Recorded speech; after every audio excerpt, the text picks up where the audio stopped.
பெரியோர்களே, தாய்மார்களே, நல்லவர்களே, வல்லவர்களே, நாளும் தெரிந்தவர்களே, அன்பானவர்களே, பண்பானவர்களே, வெற்றி தலைவர் தளபதி நெஞ்சில் குடியிருக்கும் தமிழக சொந்தங்களே, அத்தனை பேருக்கும் வணக்கம். முதலில் அன்பு நண்பர் மூத்த பத்திரிகையாளர் கோட்டீஸ்வரன் ஐயா அவர்கள். அவர்கிட்ட பிடித்ததே எப்பவுமே தரவுகளோடு போவார். இப்பெல்லாம் எங்க போனாலும் போட்டோவோட போறார். அது பார்க்கும்போது எனக்கு வந்து ஒரு பக்கம் மகிழ்ச்சியா இருந்தது. Welcome to great Kirikalan magic show. PPT போடுறாரு, போட்டோ போடுறாரு. அதில் அவரு சண்டையில கிளியாத சட்டை எங்க இருக்கு அப்படின்னாரு. எனக்கு சட்டமன்றத்திலேயே சட்டை கிழிஞ்சது ஞாபகம் வந்தது. நெல்லு நனைஞ்சதுக்கு போனீங்களா, அதுக்கு போனீங்களா, இதுக்கு போனீங்களா? அவர் என்ன நினைச்சிட்டாரு, தமிழ்நாடுடைய முதலமைச்சர் வெற்றி தலைவர் விஜய்னு அவரே நினைக்க ஆரம்பிச்சிட்டார். அதனால கேட்க ஆரம்பிச்சிட்டார். தாண்டி அவர் ஆக்கப்பூர்வமா சொன்ன விமர்சனங்கள்ல எது எது எடுத்துக்கணுமோ நம்ம எடுத்துக்கிட்டு தான் ஆகணும். அடுத்து அன்பிற்கினிய அண்ணன் காரை செல்வராஜ் அண்ணன், அவர் பேசும்போது எனது நெஞ்சில் அண்ணன் வைகோ அப்படியே நிழலாடியது. அவர் சொன்னாரு, மக்கள் விரோத அரசுனா எப்படி நீங்க சொல்வீங்க, என்னென்ன போராட்டம் பண்ணீங்க, SDG goals, farmers, BJP, SC ST, எவ்வளவு பாருங்க அடுக்கடுக்கா சொன்னார். எல்லாத்தையும் சொன்னீங்களே, கடைசியில் ஒரு போடு போட்டார். நான் மட்டும் தாவேகா தலைவராக இருந்தா அவங்கள தூக்கியிருப்பேன், இவங்கள தூக்கியிருப்பேன். அப்படி ஒரே ஒரு மேடையில் வந்து அவங்கள தூக்கணும் இவங்கள தூக்கணும்னு நினைக்காம எல்லாரையும் அரவணைக்கணும்னு நினைக்கிறதால தான் வெற்றி தலைவர் விஜய் அவர்கள் தலைவராக இருக்கிறார். அவருடைய இயக்கத்தில் நான் துணை பொதுச் செயலாளராக இருக்கிறேன். நம்முடைய பயணம் சரியாக இருக்கிறதா? நிச்சயம் சரியாக இருக்கிறது. ஏன் பயணம் சரியாக இருக்கிறது? இன்று நேற்று தொடங்கியது அல்ல பயணம்.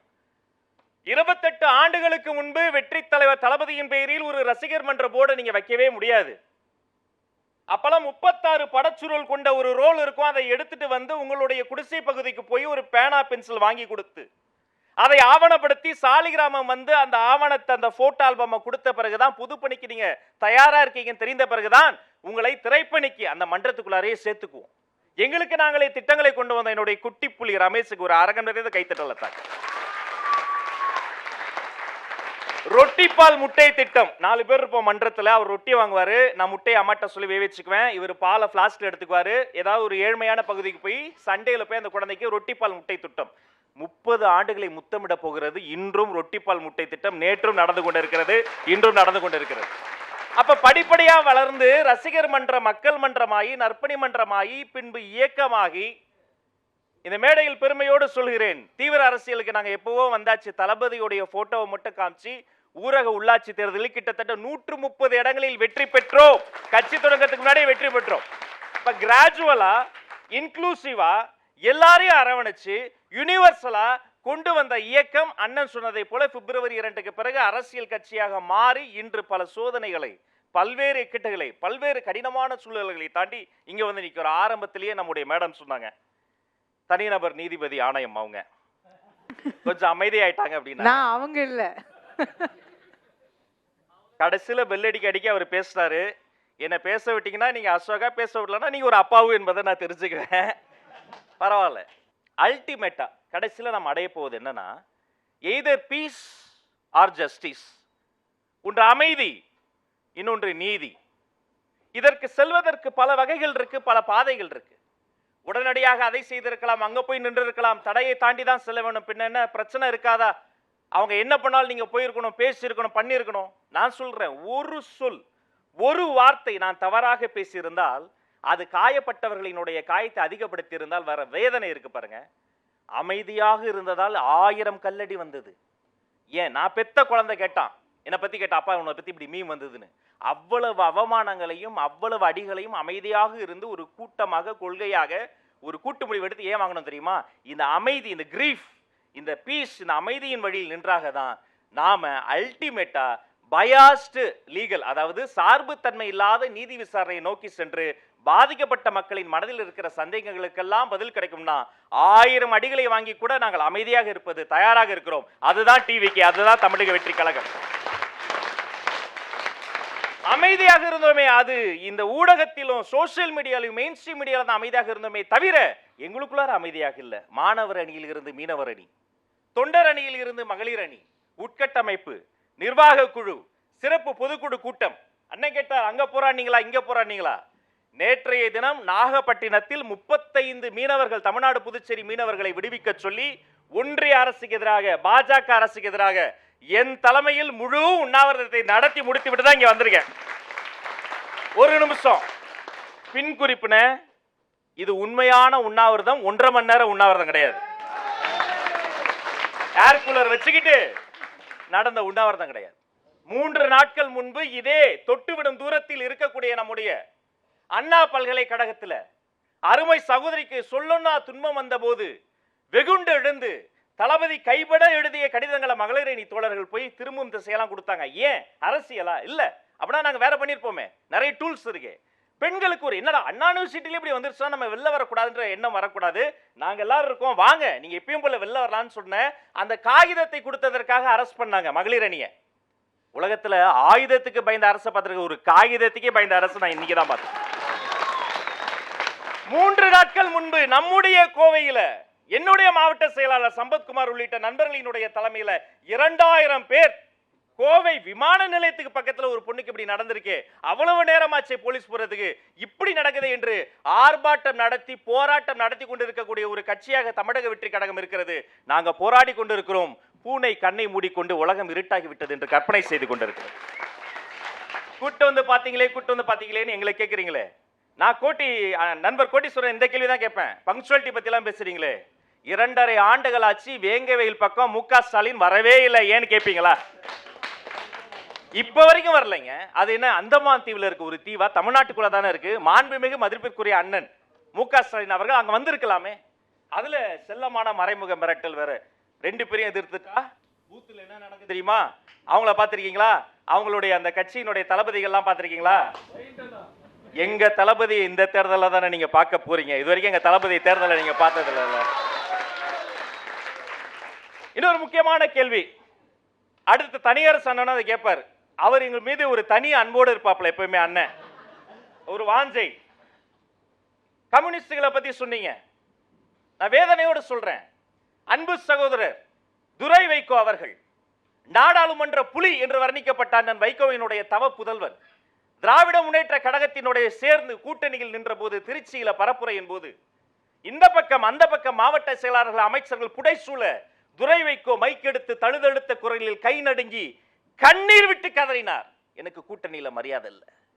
அந்த கண்ணீர் இன்னும் காயலை. என்னுடைய உள்ளங்கையில் அந்த வெப்பம் அப்படியே இருக்கு. உங்களுக்கும் சேர்த்து தான் நாங்கள் குரல் கொடுத்து கொண்டு இருக்கிறோம். காரையாரனா உங்களுக்கும் சேர்த்து, வஞ்சிக்கப்பட்ட அத்தனை பேருக்கும் சேர்த்து. 94ல் திமுகவை அதிகமாக வசைபாடி 2006ல் உடுமலைப்பேட்டையில திமுகவினுடைய வாரிசு அரசியலை எதிர்த்து 2010ல் ராஜபாளையத்தில் திமுகவினுடைய பாசிச போக்கை எல்லாம் தோலுரித்து தமிழ்நாட்டிலேயே திமுகவை அதிகம் திட்டியதற்கு ஒரு ஆஸ்கார் அவார்டு தான் அது அண்ணன் வைகோக்கு தான் தரும். அவ்வளவு திட்டிருக்க தப்பில்ல. எதற்காக மதிமுக உதயமானதோ அந்த காரணங்கள் அப்படியே தான் இருக்கு. தலைமை மாறிடுச்சு, அந்த காரணங்கள் அப்படியே தான் இருக்கு. சரி, தாவேக்கா எப்படி அதற்கு சரியான மாற்று? நாங்க மாற்று சக்தின்னு சொல்லலையே, நாங்க தான் முதன்மை சக்தி மக்கள் இன்னைக்கு முடிவு பண்ணிட்டாங்க. உத்தரப்பிரதேசத்திலே அண்ணன் சொன்னார், ராஜஸ்தானிலே, மணிப்பூர்லே, யூபியிலே, உளுந்தூர்பேட்டைக்கு வாங்கினேன். உளுந்தூர்பேட்டைக்கு வாங்க. மீனவர்களுக்காக போராடினீங்களா? மீனவர்களுக்காக இவர் ஏதாவது போராடுவார் நாங்க பார்த்தோம். ஒன்றிய அரசு ஒண்ணுமே பண்ணல. சரி, நம்மால இங்க திமுக அரசு தான் பண்ணுவாங்கன்னு பார்த்தா அப்படி எழுந்தாரு. கோவப்பட்டார், ஏதோ பண்ண போறோம் பார்த்தா ஒரு கடிதம் எழுதினே. 71 கடிதங்கள் இது வரைக்கும் எழுதியிருக்கார். 11 கடிதங்கள் வெளியுறவுத்துறை அமைச்சருக்கு, 71 கடிதங்கள் நம்முடைய பிரதமருக்கு. எல்லாத்திலையும் முதல்ல வந்ததுன்னு புள்ளி விவரம் சொன்னீங்களே. உலக வங்கியில எல்லா வங்கியிலையும் கடன் வாங்கினதுல இவங்க வந்திருக்கிறாங்க பாருங்க லிஸ்ட்ல நம்பர் 1. அதை விட வேதனை, சமீபத்தில் என்சிஆர்பி டேட்டா வந்திருக்கு. இந்தியாவில் விவசாயிகள் தற்கொலை செய்து கொள்வது அதிகமாக இருக்கக்கூடிய மாநிலங்கள்ல டாப் 5ல தமிழ்நாடு இருக்கு. வேதனையான விஷயம். அப்ப மாணவர்கள் தொடங்கி மீனவர்கள் வரைக்கும் அரவணைத்து போறோம். நான் தலைவரோடு போனேன். செல்லும் திசையெல்லாம் மத வேறுபாடு இல்லாம வர்றாங்க. இப்ப முத்தமிழறிஞர் டாக்டர் கலைஞர் அவர்களினுடைய அரசியல சிறு வயதுல பார்த்து நானும் ஏந்திருக்கேன். அண்ணன் நாஞ்சில் சம்பத் அவர்களை போலவே. இதே தொலைக்காட்சியில தொகுப்பாளர் ஹரி ஒரு முறை சொன்னார், பயங்கரவாதத்துக்கு மதம் கிடையாது சார் அப்படின்னாரு. ஆனா தமிழ்நாட்டில் இஸ்லாமிய பயங்கரவாதம் என்ற வார்த்தையை சட்டமன்றத்தில் அறிமுகம் செய்தது யார்? கலைஞர். நெடுநாள் சிறையில் இருக்கக்கூடிய இஸ்லாமியர்களை விடுதலை செய்வேன் என்று வாக்குறுதி கொடுத்து இந்நாள் வரைக்கும் அந்த விடுதலை செய்யாமல் இருக்கக்கூடியது மதிப்பிற்குரிய முதல்முறை முதல்வர் மு க ஸ்டாலின். இஸ்லாமியர்களினுடைய நோன்பு துறப்பு விழாவிற்கு கார்ப்பரேஷனுடைய குப்பை வண்டிகளை உணவுப் பொருட்களை கொண்டு வந்த அந்த நிகழ்ச்சிக்கு தலைமை தாங்கியது மதிப்பிற்குரிய துணை முதலமைச்சர் உதயநிதி ஸ்டாலின். அடுத்து எத்தனை தலைமுறைகளாக இங்க இஸ்லாமியர்கள் நோகடிக்கப்பட்டு வஞ்சிக்கப்பட்டு கொண்டிருக்கிறார்கள். இந்த மெரினா பீச்ல இந்த ஆடி அமாவாசைக்கு நாமெல்லாம் போய் இந்துக்கள் தர்ப்பணம் கொடுத்தோம், அனுமதி இருக்கு. ஆனா இதே மெரினா பீச்ல ரம்ஜானுக்கு கூட்டு தொழுகை செய்வதற்கு இந்த திமுக அரசு இப்போ வரைக்கும் இந்த ஒன்றிய அரசும் திமுக அரசு அனுமதி தரல. இதனால் தான் சொல்கிறோம் இது மக்கள் விரோத அரசு. எங்க சாக்கடையில இறங்கி போராடினாங்க, ரிப்பன் மாளிகை வாசல இறங்கி போராடினாங்க, மெரினா கடல்ல இறங்கி என்னுடைய தூய்மை தேவதைகள் போராடி கொண்டிருக்கிறாங்களே, மனசாட்சி இல்லையா? இதை விட மக்கள் விரோத அரசு என்பது they don't deserve this. இது மாதிரி தான் நீங்க ட்ரீட்மெண்ட் கொடுப்பீங்களா? இப்படிதான் ட்ரீட்வீங்களா? அப்புறம் ஆதவ அர்ஜுனா பத்தியும் புஷியானதான பத்தியும் சொன்னதுக்கு நான் கண்டிப்பா பதில் சொல்லணும். ஆதவ அவர்கள் வன்முறையை தூண்டிட்டார், இது மாதிரி எழுதலாமா? அந்த புரட்சியை பத்தி சொல்லலாமா? ட்விட்டர்ல இருக்கு. என்னுடைய அக்கா சுந்தரவலி அக்கா திராவிட பேச்சாளர், அவங்களோட நான் பேசியிருக்கேன். அவங்க பாஜகவை எதிர்த்து இதே மாதிரி புரட்சி வெடிக்கும் சொன்னப்ப இனித்தது, நாங்கள் சொல்லும் போது கசக்கிறது என்றா? அவர் அதை மீன் பண்ணல. நீங்கள் இடத்திற்கேற்றார் போல அரசியலை மாற்றி மாற்றி செய்து கொண்டிருக்கிறீர்கள் என்பதை இந்த சபையில நான் பதிவு பண்றேன். சரி, நாம் அதை மீன் பண்ணலன்ட்டோன்னா, இருந்தாலும் தப்பா மீனிங் வருதுன்ட்டோன்னா அதை அவர் டெலீட் பண்ணிட்டார். அது மட்டுமல்ல, அது நீதி விசாரணையில் இருக்கிறதால அதை பத்தி நான் விரிவா சொல்லலாம். ஆனால் தனி மனித தாக்குதலை இத்தனை காலம் திமுக செய்து கொண்டிருந்தது. தற்போது கூட இருக்கிற கூட்டணி கட்சிகளுக்கும் அந்த நெருக்கடியை கொடுத்து பேசு பேசு பேசு என்று ஏவி விடுவதை பார்க்கிற பொழுது உள்ளபடியே வேதனையாக இருக்கிறது. பெண்களுக்கு பாதுகாப்பு இல்லை. திரும்ப திரும்ப ஒவ்வொரு சம்பவத்தை என்ன பண்றாங்க, டேமேஜ் கண்ட்ரோல்ன்ற பேர்ல அப்படி ஒரு சம்பவமே நடக்கலன்ற மாதிரி மூடி மறைக்கிறாங்க. அதுதான் ஆபத்து. சரி, பிரச்சனை நடந்துருச்சு, யாராவது ஒருத்தங்க அந்த அறையில் இருக்கிற யானையை கால் பண்ணும்ல, அதை ஃபிக்ஸ் பண்ணும்ல. ஆனா வேங்கை வெயில்ல குடிநீர்ல ஒரு அசிங்கத்தை கலந்துட்டாங்கன்னு சொன்னா குற்றம் சாட்டியவர்கள் மேலேயே ஒரு குற்றப்பத்திரிகை போடுவாங்க. அண்ணா யூனிவர்சிட்டியில் இப்படி நடந்துருச்சு, அந்த பையன் அந்த ஆளுங்கட்சிங்கிறதால இது இப்படி பண்ணிட்டானா, ஆளுங்கட்சியிலே இல்லைன்னு நம்புற மாதிரி ஒரு ஆதாரத்தை கொண்டு வருவாங்க. கோயம்புத்தூர்ல இப்படி நடந்துருச்சுன்னா துரித நடவடிக்கை எடுத்துட்டோம், முட்டிக்கல சுட்டுட்டோம், அதனால குற்றம் நடந்த பிறகு நடவடிக்கை எடுப்பது என்பது உங்கள் பணி. உலகத்தில் வேலை செஞ்சதுக்கெல்லாம் விளம்பரம் போடக்கூடியது ஒரு எங்கேயாவது பார்த்திருக்கீங்களா? குற்றம் நடப்பதற்கு முன்பே தடுப்பதுதான் ஒரு நல்ல அரசு.